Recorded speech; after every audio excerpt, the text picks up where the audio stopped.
네, 안녕하세요, 여러분. 반갑습니다. 3월 21일 월요일 출발 당신의 기상전 전략 진행을 맡게 된 주식 맛집의 정진 전문가입니다.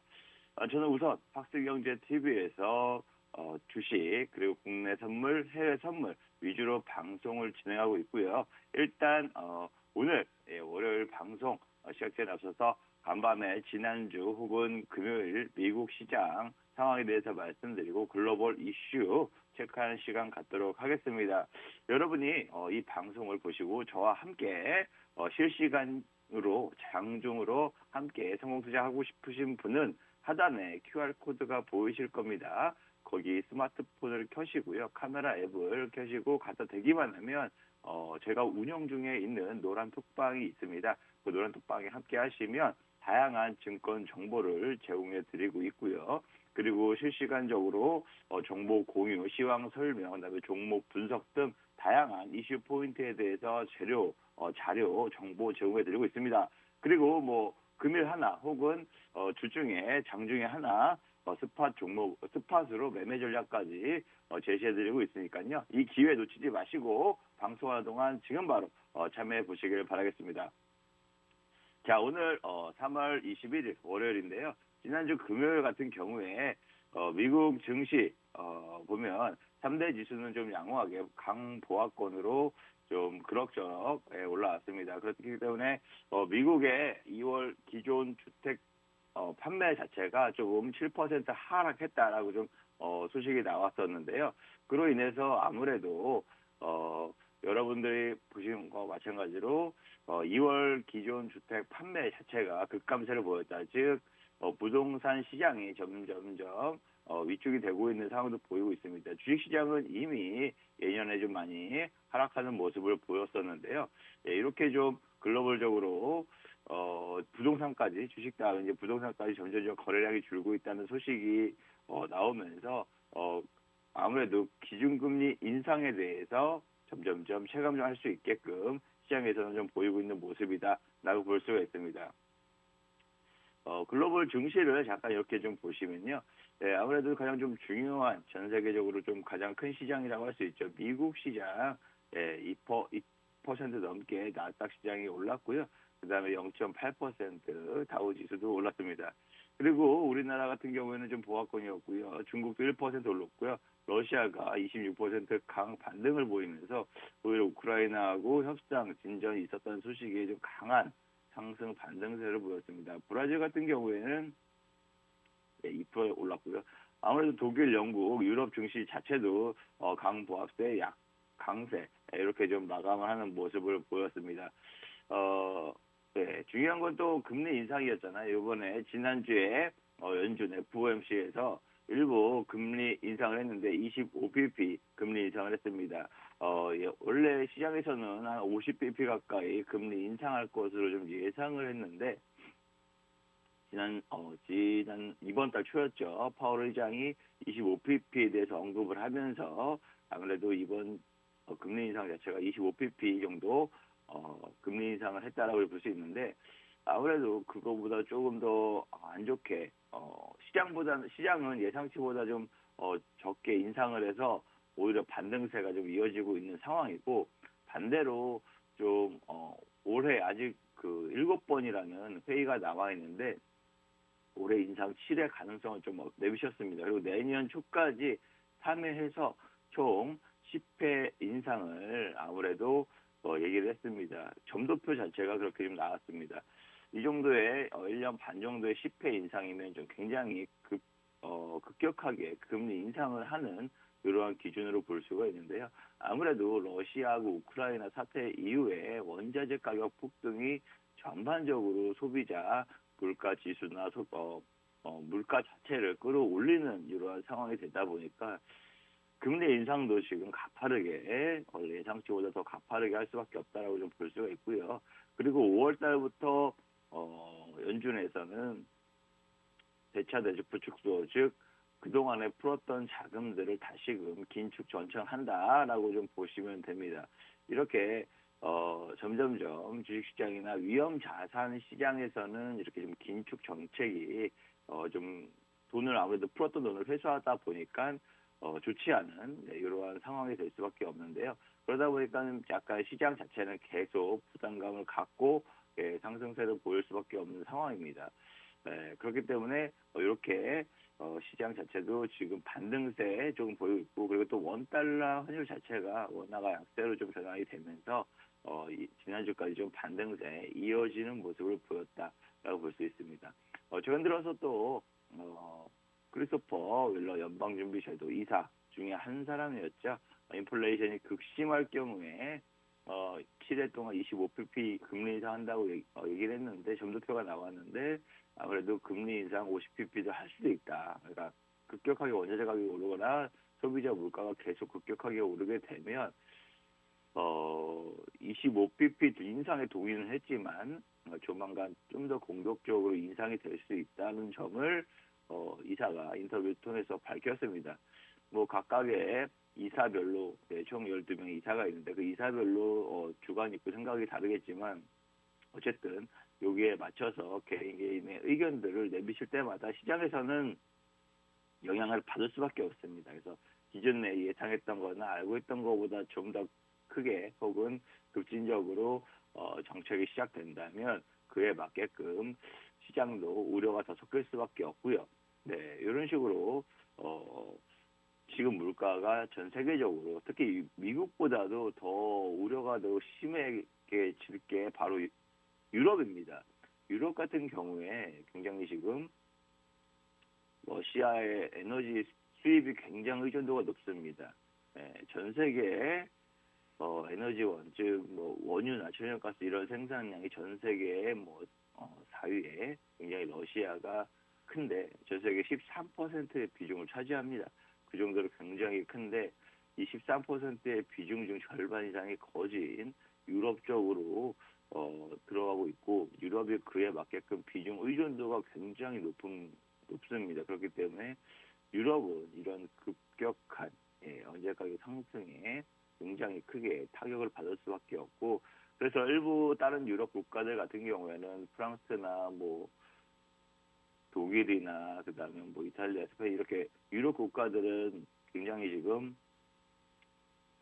강하게 제재를 하고 싶어도 이런 원자재나 원유 수입이 굉장히 높기 때문에 차츰 시간이 걸릴 것으로 예상이 되고 있고요. 영국은 올해 말까지는 점진적으로 줄이겠다라고 밝히면서, 미국이 지금 전체적으로 러시아의 원유 수입 중단했잖아요. 그래서 영국도 내후년부터는 그렇게 하겠다라고 밝혔습니다. 이렇게 아무래도 지금 전 세계적으로 러시아를 좀 고립시키고 하고 있는데, 그만큼 전 세계 생산량, 에너지 생산량 자체가 워낙 높기 때문에 유럽도 실적으로는 굉장히 동참하고 싶으나 아직 상황으로서는 그렇게 할 수 없는 상황. 이렇기 때문에 러시아가 아마 이걸 노리고 있었던 거 아닐까라고 보여지고 있습니다. 그리고 지금 미국 국채도 굉장히 지금 3년물하고 5년물하고 금리가 역전이 됐습니다. 2년물하고 10년물도 지금 역전 가능성이 있다라고 좀 보여지고 있는데요. 이렇게 어떻게 보시면 이렇게 2년물, 10년물 이게 거의 장기로 장기 국채로 보고요. 이게 좀 단기 국채로 보거든요. 장기 단기로 보고 있는데 장기 국채 금리가 당연히 더 완만하게 움직일 수밖에 없고 단기는 더 가파르게 움직일 수밖에 없잖아요. 근데 이게 만약에 이렇게 데드크로스가 왔다, 장기가 단기에 역전했다, 이렇게 나오게 되면 위험자산 투자 심리가 굉장히 위축이 됩니다. 위축, 즉 주식, 투자 자산 등에 대해서 자금 이탈 현상이 나올 수밖에 없죠. 이러한 자금 이탈이 나오면 당연히 주식 시장에는 안 좋게 작용할 수밖에 없습니다. 3년 전만 해도 이렇게 장단기 금리 스프레드가 줄어들면서 굉장히 장기 국채 금리가 좀 상승하면서 역전되는 현상도 나왔거든요. 예전 같은 경우에 거의 한 5년 전, 10년 전 같은 경우에는 이렇게 금리 차이가 장기 금리 차이가 좀 단기를 역전하면 거기에 맞게끔 주식시장도 점점점 하락 국면으로 접어드는 지표를 삼았었거든요. 예, 한 3년 전에도 그런 식으로 지표가 나타나서 시장이 크게 한번 출렁인 적이 있었는데요. 그 이후로 다시금 단기채가 상승을 했었고, 그 다음에 반등을 하면서 다시금 시장이 안정화가 왔었고, 코로나 이후에 다시금 지금 정배열로 들어서면서 계속적으로 괴리가 벌어지고 있던 찰나였습니다. 네, 근데 최근 올해부터 점점점 그 스프레드는 줄어들었고, 예, 최근 들어서 보면, 네, 운영물 자체는 지금 2.149로 3년물이 2.16입니다. 예, 이렇게 수익률이 올라가면 금리가 낮아지는 역전되는 이러한 현상이 나타나고 있는데요. 네, 아무래도 쉽게 생각해서 채권이라고 하는 것을 돈을 빌려주고 받는 이자라고 보시면 되는데요. 당연히 돈을 짧게 빌려주면 이자가 적죠. 반대로 돈을 길게 빌려주면 이자가 더 많이 있습니다. 하지만 이런 돈을 오랫동안 빌려줬는데 오히려 지금 짧게 빌려준 게 수익률이 더 높아요. 이 얘기인즉슨 당연히 그러면 여기에 더 투자자가 더 몰릴 것이겠죠. 예. 그리고 장기 투자자에 대해서 자금이 좀 더 이탈할 현상이 나타날 수 있고요. 이런 식으로 하면서 점점점 괴리가 축소되고 역전되고 이러한 상황이 생길 수가 있는데, 실질적으로 2년물하고 10년물의 2년물하고 10년물의 격차가 이렇게 역전이 된다. 예, 그러면 경기 침체 신호로 대부분 받아들이고 있습니다. 그런 거 참여하시면서 좀 시그널을 해석하시면 되고요. 이것도 하나의 중요한 지표이다 보니까 글로벌 투자자들 역시 마찬가지로 예민하게 좀 반응을 하고 있고요. 미국 그 연준에서도 여기에 마찬가지로 좀 자금을 통화 정책 등을 요거에 맞춰서 또 많이 조율을 하고 하고 있습니다. 뭐 이렇게 장단기 금리 역전이 아무래도 좀 일어날수록 부담감이 커지는 게 증시이기 때문에 아직 그래도 괴리감이 있다 보시면 되고요. 실질적으로 이렇게 좀 길게 장기 금리차가 좀 줄어든다는 건 아무래도 금리 인상이 당연히 계속적으로 좀 올라갈 수밖에 없는 상황이고, 금리 인상에 따라서 거의 다 파세적인 연쇄적인 효과라고 좀 볼 수가 있습니다. 네, 그래서 또 대차 대조표 축소까지 나타난다고 하니까 조만간 아무래도 장단기 금리 차가 좀 역전되지 않을까, 이렇게 좀 시장에 또 내다보는 경우가 많고요. 그리고 지금 모건 스탠리 같은 경우에서는 현재 인플레이션 환경에서 최고의 해지 수단이 아닐 수도 있다라고 좀 밝혔습니다. 이 이유는 당연하겠죠. 네. 지금 빌코인도 생길 수 있고요. 근데 너무 또 러시아나 이렇게 철광석 등 이렇게 좀 하는 업체들, 하는 나라에서 원자재 생산하는 나라에서 지금 이렇게 좀 강하게 제재를 걸다 보니까 금 역시 마찬가지로 가격 변동성이 굉장히 좀 커지게 작용을 하고 있습니다. 안전자산이라고 하는 것은 아무래도 가격의 변동성이 좀 적고 실질적으로 이러한 흐름이 나타나야 안전자산으로 취급이 되는데요. 이렇게 가격의 변동성이 높아지는 모습이 아무래도 안전자산으로 취급하기에는 좀 어려워 보일 수도 있고요. 그리고 지금 이자율이 오르게 되면 거기에 맞춰서 금 가격도 좀 부담스러운 밸류에이션이 작용할 수밖에 없다. 그리고 또 러시아 입장에서는 지금 러시아 루블화 결제를 다 막았잖아요. 스위프트를 통해서. 그렇기 때문에 비트코인이나 그다음에 또 금으로 지금 자산을 엄청나게 좀 매입을 하고 있다고 해요. 그러면서 이걸로 오히려 해지 수단으로서 그런 제재를 회피하지 않을까 좀 이렇게 좀 보고 있고요. 그래서 유럽 같은 경우에서는 오히려 비트코인 거래 자체를 아예 막아야 된다.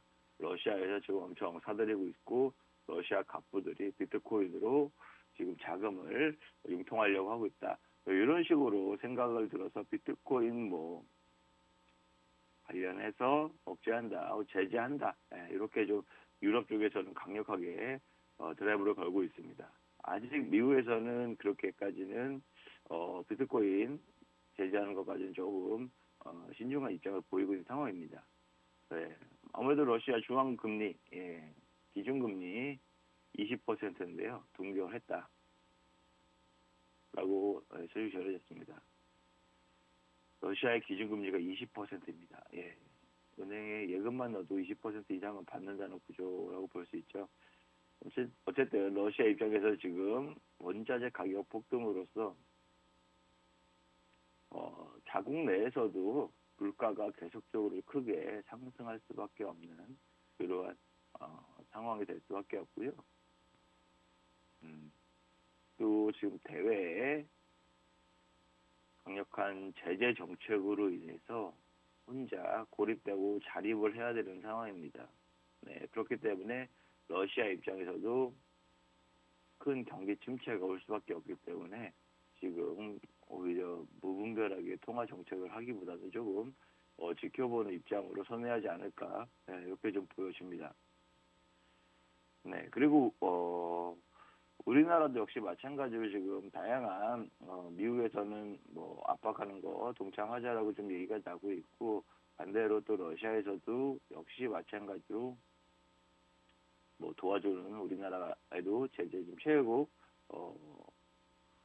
예외로 뒀죠. 그래서 세외국에서 박탈을 당했죠. 그렇기 때문에 아무래도 양쪽에서 압박을 받고 있는데 그게 아무래도 뭐 어쩔 수 없죠. 좀 이렇게 거기에 맞춰서 빨리 대응이나 대처를 해 나가야 된다라고 좀 볼 수가 있습니다. 네, 이 와중에서도 골드만 삭스 같은 경우에는 주식 비중을 지금 60%, 채권 비중을 40% 이렇게 배분이 끝났을 때 스태그플레이션 가능성을 얘기를 했습니다. 이 보고서를 발표했었는데 6대4의 포트폴리오 담을 때 아무래도 미국과 유럽 증시에는 뭐 10% 이상 하락할 수 있다. 증시가 하락할 수 있다. 이렇게 좀 밝혀졌고요. 뭐 아무래도 실질 금리 가치하고 여러 가지 수익률이나 차이가 있을 수밖에 없는데, 아무래도 이게 스태그플레이션이 오면 굉장히 경기 침체가 좀 중장기화 될 수밖에 없다라고 좀 볼 수가 있고요. 그것을 막기 위해서 금리 인상을 하는 겁니다. 물가는 계속 오르는데 만약에 중앙정부나 혹은 중앙은행에서 뭐 금리나 통화 정책을 제하지 않으면 물가 상승이 계속 올라오고 이게 인플레이션이 되고 이게 더 이상 걷잡을 수 없는 스태그플레이션까지 가는 거의 10년 이상 경기 침체까지 갈 수 있는 악조건이기 때문에 이것을 예방해 방지하기 위해서 금리를 가파르게 지금 빠르게 인상하는 부분이다라고 보시면 되고요. 통화 긴축 정책도 이어지는 것이다라고 좀 보시면 됩니다. 이상 제가 1분 뒤에 다시 진행하도록 하겠습니다.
네, 바로 또 진행하도록 하겠습니다. 그리고 또 저희가 눈여겨봐야 될 것이 바로, 예, 여기 유연탄 가격, 유연탄 가격, 목재, 니켈 가격이 지금도 다시 굉장히 좀 대란이 일어나고 있다는 소식입니다.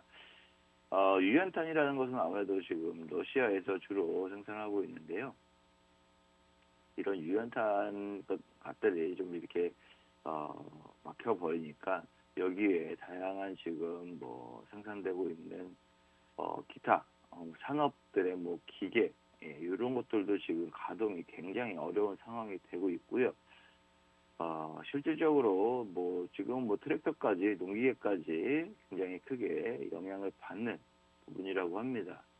그렇기 때문에 예, 이게 우려가 좀 되고 있는 상황이다라고 좀 볼 수가 있고요. 또 마찬가지로 철강, 목재, 니켈, 펌프 가격까지 굉장히 지금 급등하고 있기 때문에 이런 원자재를 수입해서 가공하는 이런 중소기업 같은 경우는 굉장히 부담이 크게 작용할 수밖에 없습니다. 예, 니켈도 2차 전지에 많이 들어가는 것 중에 하나고요. 그렇기 때문에 지금 경기 침체에 접어들지 않을까라고 좀 전반적으로 생각을 할 수밖에 없는 부분입니다. 이럴 때일수록 당연히 시장에서는 안 좋은 반응들이 좀 많이 나올 수밖에 없고, 그렇다고 해서 시장이 좀 침체가 된다고 해서 계속적으로 빠지지만 않는 게 지금 정부가 아무래도 바뀌었잖아요. 이제 앞으로 바뀔 것인데 이렇게 좀 바뀌게 되면 또다시 그 산업에 대해서 정부 정책이 이어지는 산업들이 있을 겁니다. 그런 산업들에 대해서는 다시금 기대감이 많이 올라올 수밖에 없거든요. 그렇기 때문에 정책과 관련된 이러한 것들도 많이 시장에서 이슈가 될 수밖에 없고요. 그러한 것들로 인해서 시장 전체적으로는 안 좋게 흐를 수 있지만, 당연히 그 새로운 정부의 정책들로 인해서 관련 수혜를 얻을 수 있는 산업들은 분명 다시금 반등세에서 굉장히 좋은 시장이 수급이 많이 들어올 수 있는 상황이 될 수가 있습니다. 제가 지난 시간에 좀 말씀을 드리긴 했는데요. 제가 지난 시간에도 좀 말씀을 드렸었는데, 제가 지난 시간에 말씀드렸던 게 윤석열 정책을 좀 위주로 보면 특히나 건설업이 거의 지금 뭐 주택 공급,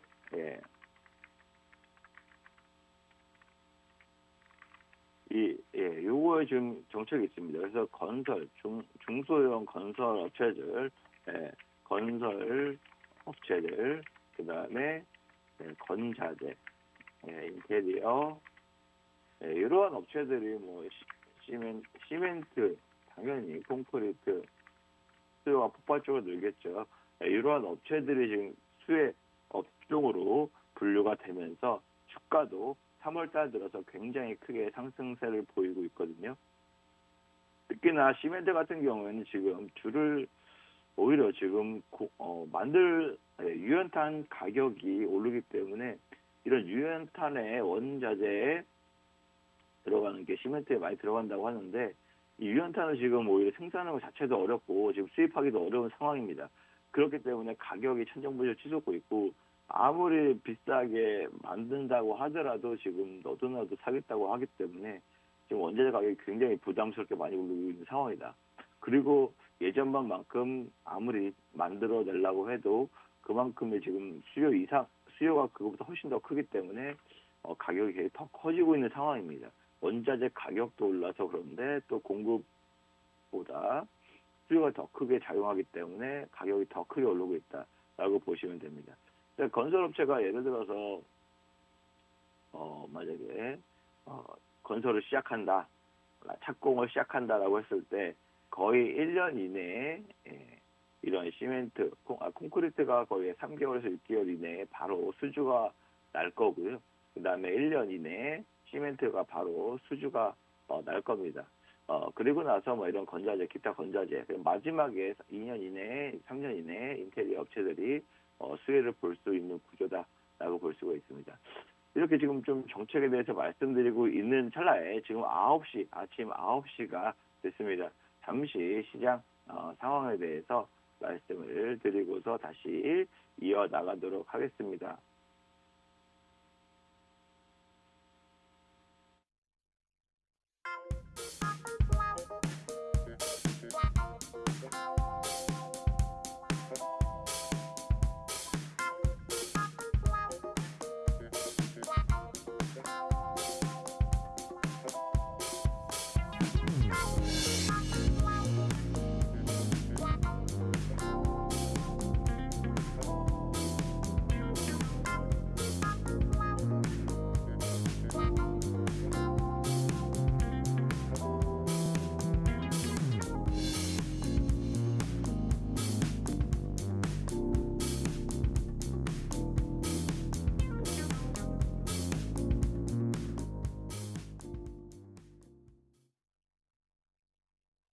네, 현재 코스피 지수 출발은 갭 상승 0.4% 상승 출발했습니다. 아무래도 뭐 지난주에 이렇게 좀 상승세 이어가는 모습 보이고 있습니다. 지난주 월요일까지만 하더라도 월요일 화요일까지만 하더라도 러시아하고 우크라이나 전쟁이 굉장히 좀 커지고 있고 협상에 대해서도 진전이 안 보여서 시장이 크게 낙폭을 했었거든요. 근데 오히려 지금 그때 수요일부터 우크라이나하고 러시아하고 뭐 15정 이렇게 좀 협정을 했고 서약을 했다 소식이 전해지면서 반등세를 보였고 또 미국의 연준에서 금리 인상 25pp 발표하면서 상승세는 좀 더 커졌다라고 좀 볼 수 있습니다. 그래서 코스피 지수는 수요일부터 수목금 이렇게 좀 반등세 나타냈고요. 오늘도 좀 상승 출발을 보였습니다. 하지만 지금 러시아하고 우크라이나가 아주 진정이 됐다고 싶었는데 또 진정되지 않은 게 러시아가 계속적으로 좀 공격을 더 강하게 하고 있는 상황이다라고 볼 수가 있습니다. 그렇기 때문에 오늘 좀 갭 상승에서 좀 약간 출발은 보였으나 상승분을 좀 반납하는 이러한 흐름이 나오지 않을까라고 좀 보여지고 있고요. 이뿐만이 아니라 지금 뭐 사료 곡물 관련주들이 강한 급등세 나타냈거든요. 이러한 사료 곡물 관련주들이 강한 상승을 나타냈다는 건 아무래도 실질적으로 뭐 우크라이나, 뭐 러시아, 뭐 곡물 나라잖아요. 여기서 그게 좀 좌우가 될 수도 있다. 이렇기 때문에 그거에 관련돼서 좀 이렇게 시장에서 나오고 있다라고 좀 볼 수가 있습니다.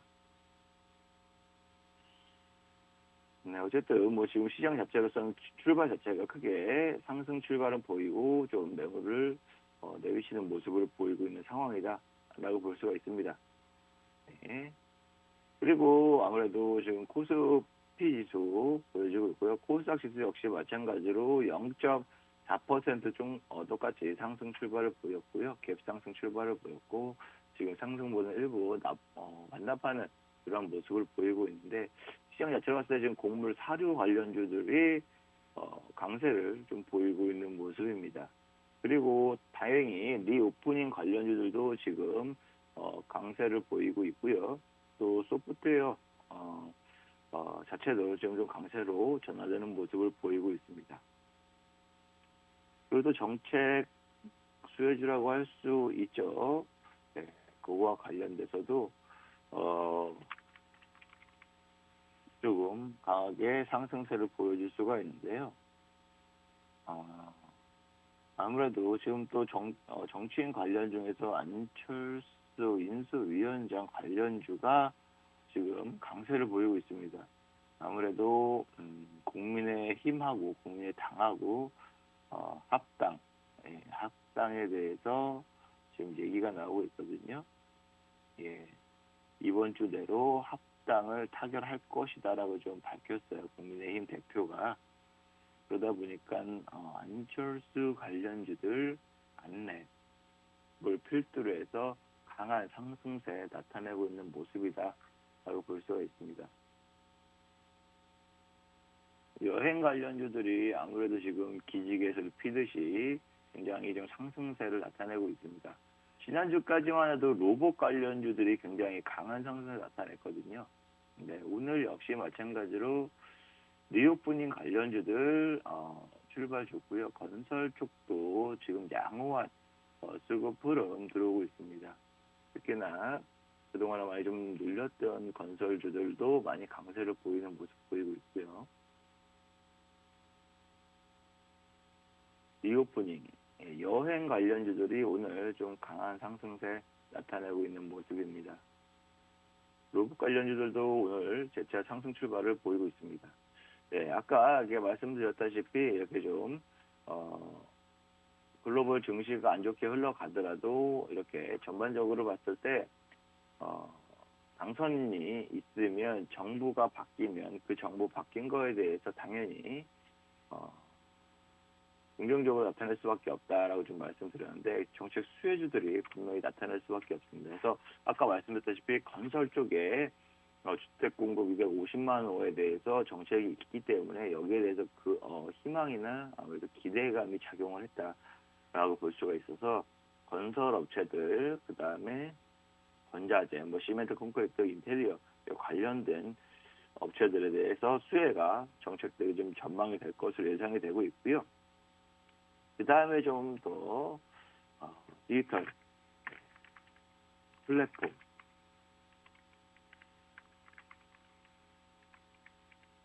TF팀도 만들었다고 할 정도로 지금 디지털 플랫폼에 강력하게 좀 많이 걸고 있습니다.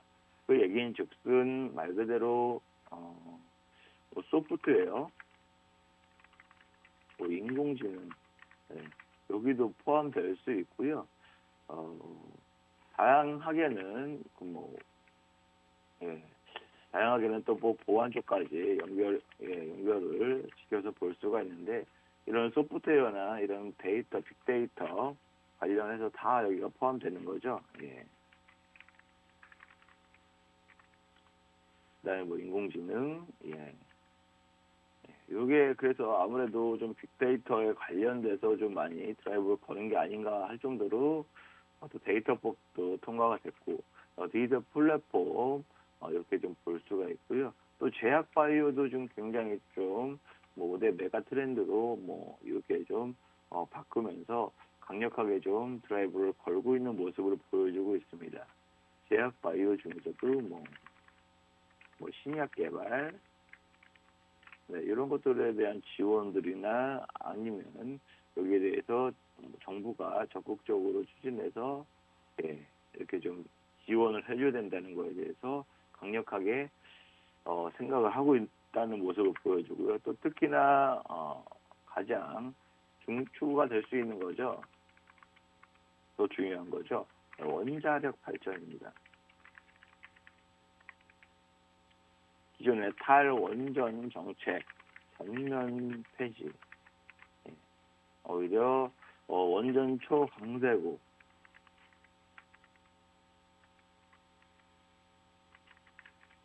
이렇게 지금 정책을 펼치고 있습니다. 여기에서 지금 원자력 고리 있고 한울 여기 있습니다.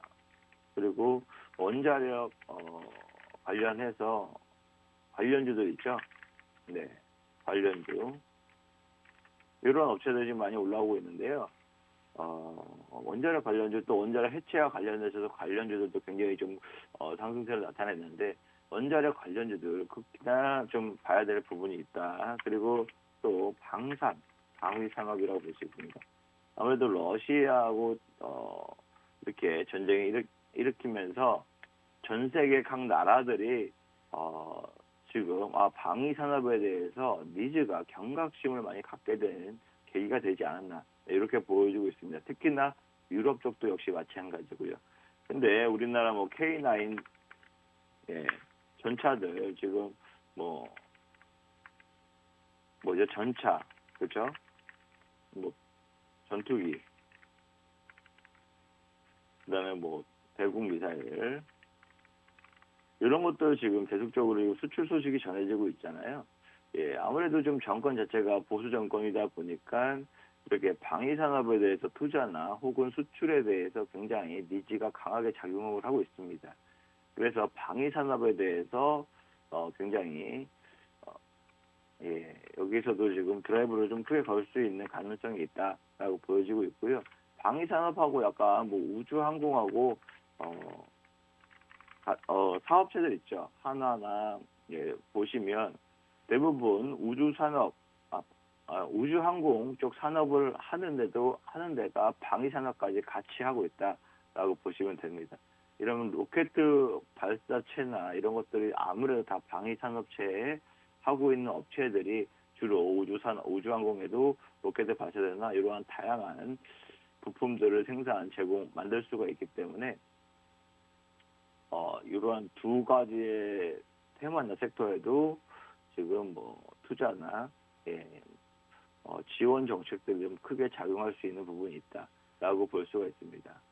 그래서 오히려 원전이나 원자력이나 이런 방위 산업체의 글로벌 수출이 있죠. 수출. 여기에 대해서도 굉장히 좀 사활을 걸 수가 있거든요.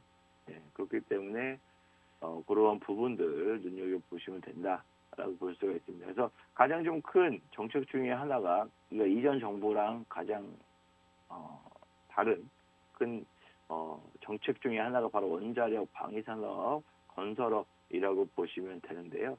이러한 것들로 인해서 좀 많이 다를 수 있고요. 뭐 디지털 플랫폼 같은 경우에는 인공지능이 자체로 굉장히 좀 관련돼서 로봇과 관련된 경우도 있잖아요. 그렇기 때문에 이러한 정책들과 맞물리게 지금 또 삼성 전자에서 로봇, 그다음에 메타버스 이것을 이제 미래의 신성장 동력 축으로 본다고 했습니다. 키운다고 했습니다. 그렇기 때문에 로봇 관련주들이 진짜 굉장히 작년 11월, 12월부터 급등세 보였다가 1월 때 시장 조정받을 때 잠시 쉬었다가 다시 재차 지금 강세를 보이고 있습니다. 3월달 들어서 재차 강세를 보이고 있고요. 오늘도 역시 마찬가지로 관련주들이 좀 강한 상승세 장 초반에 보이고 있거든요. 뭐 휴림 로봇을 필두로 해서 굉장히 강세를 보이고 있는 모습입니다. 그렇기 때문에 관련주들에 대한 니즈 상승세, 그다음에 기대감이 아직도 반영되어 있다라고 좀 보시면서 투자하시는데 참고하시면 좋으실 것 같고요. 이러한 관련주들을 공략하시기에 어려우시거나 장중에 시장 상황 급변하는 상황에서 관련주들에 대해서 지금 시장에서는 이거 바라봐야 된다. 지금 시장에서는 이거 바라봐야 된다.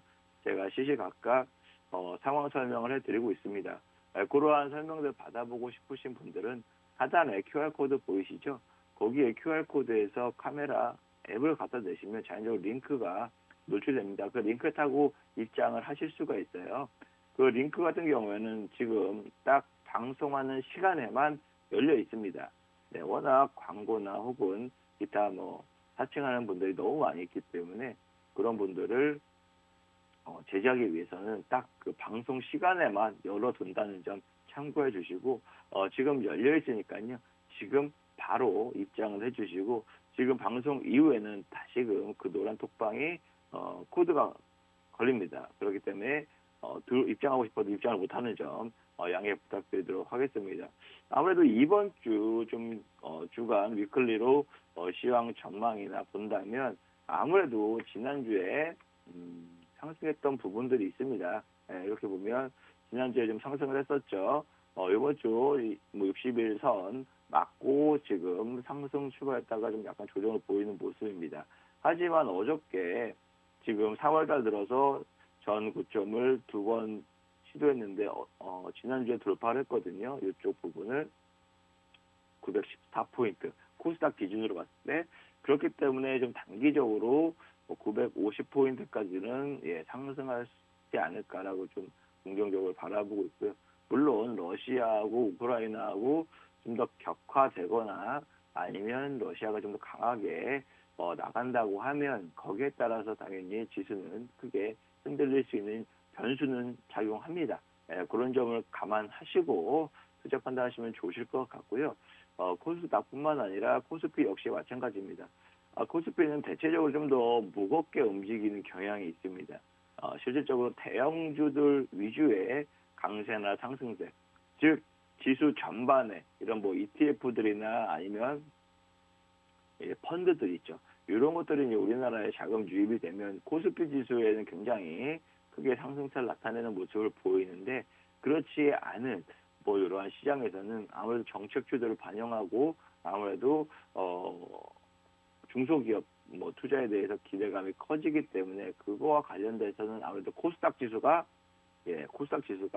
뭐 상승폭이 더 높을 수도 있고요. 하락폭이 좀 더 클 수도 있습니다. 지금 뭐 일봉상의 주가 흐름만 보더라도 코스피 지수보다는 코스닥 지수가 요 고점을 저항대를 좀 돌파하는 지금 추진이기 때문에 코스피보다는 좀 더 상승세나 앞으로도 지속 가능성이나 좀 더 좋지 않을까라고 좀 볼 수가 있습니다. 그래서 그런 부분들 좀 참고하시면서 투자 판단하시는데 참고하시면 좋겠고요. 아무래도 지금 뭐 작년같이 혹은 재작년같이 투자를 시작하셨던 분들은 지금 많이 종목 중에서 손실이 커지는 종목들이 분명히 있을 수 있고요. 손실 보는 종목들이 많이 있을 수 있습니다. 그렇기 때문에 좀 걱정들이 더 많이 계실 수가 있는데요. 이러한 걱정도 지금 당장이라고 하더라도 주식시장이 영원히 뭐 끝나거나 뭐 영원히 뭐 하락해서 없어지거나 이러한 경우는 발생하지 않아요. 거진. 네, 그렇기 때문에 될 수 있으면 좀 힘든 시장이지만 좀 더 긍정적인 마음으로 좀 기다리고 좀 더 다양한 대처 능력들을 계획들을 세우신다면 충분히 좀 더 안정화된 투자의 마음가짐도 가질 수 있고요. 주식 투자에서 가장 중요한 게 이 멘탈 관리거든요. 이 멘탈이 흔들리게 되면 투자에 이거 판단하는 데 있어서 지금 기다려야 되는지, 지금 더 추가적으로 매수해서 오히려 평균 단가를 낮춰놔야 되는지, 아니면 지금 매도해야 되는지, 이렇게 판단을 하실 수 있는 선택의 기로에 있을 때 이렇게 좀 멘탈이 흔들리게 되면 그냥 감정적으로 악조건으로 최악의 수를 두는 경우가 굉장히 많습니다. 그렇기 때문에 평상시에도 평온한 마음가짐을 가져야 되고, 이런 멘탈 관리에 굉장히 신경을 많이 써야 되는데, 이런 멘탈 관리하는 뭐 방법이나 이런 시장에서 어떻게 해야 되는지, 이런 멘탈적인 부분도 제가 마인드 컨트롤하는 부분도 많이 알려드리고 있으니까요. 지금 방송을 보시고 어려움을 겪고 계신 분들, 투자하시는데 정말 힘들다 하시는 분들 다양하게 커뮤니케이션, 소통을 하고 있다. 그러니까 지금 하단에 보이시는 QR코드가 있으시면 거기 카메라 앱을 갖다 대시고 바로 입장하시면 좋으실 것 같습니다. 자, 오늘 3월 21일 월요일 방송을 진행을 했는데요. 아무래도 월요일 시장이 굉장히 좀 그 주에 처음 시작하는 시장이다 보니까 볼 것도 많고 좀 참고해야 될 부분도 많이 있습니다. 그래서 정신없게 시간이 좀 많이 흘러가는 경향이 있는데, 오늘 분명히 또 좋은 성공 투자가 되시길 진심으로 바라겠고요. 앞으로도 다음 주도 같은 시간 다시 한번 찾아뵙도록 하겠습니다. 이상 출발 당신의 시장 전략 여기까지 하도록 하겠습니다. 주식 맛집의 정진 전문가였습니다. 감사합니다.